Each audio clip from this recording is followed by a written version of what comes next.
स्वागत है आप सबका आपके अपने चैनल चॉक इंडस्ट्री अकेडमी में। और एक और इन्फॉर्मेशन वीडियो लेकर आए हैं हम सभी आप बच्चे स्टूडेंट्स के लिए। जैसा कि ये नोटिस है अलीगढ़ मुस्लिम यूनिवर्सिटीज़ का, जो एंट्रेंस एग्ज़ाम की डेट्स थी वो आ चुकी हैं।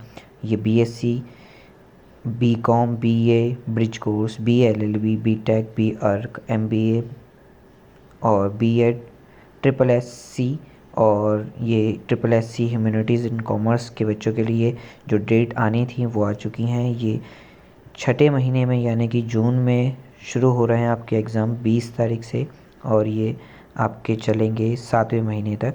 उसके बाद आपको यहाँ पर टाइमिंग दिखाई गई है, तो ये सभी टाइमिंग है। जिन भी बच्चों को अपने एंट्रेंस एग्ज़ाम की जो डेट मालूम करनी थी वो हम यहाँ पर बता रहे हैं आपको। तो वीडियो को ज़्यादा से ज़्यादा शेयर कीजिए जो अपने दोस्त हैं उन लोगों को, ताकि उन सभी बच्चों को ये इन्फॉर्मेशन जल्द से जल्द मिल जाए।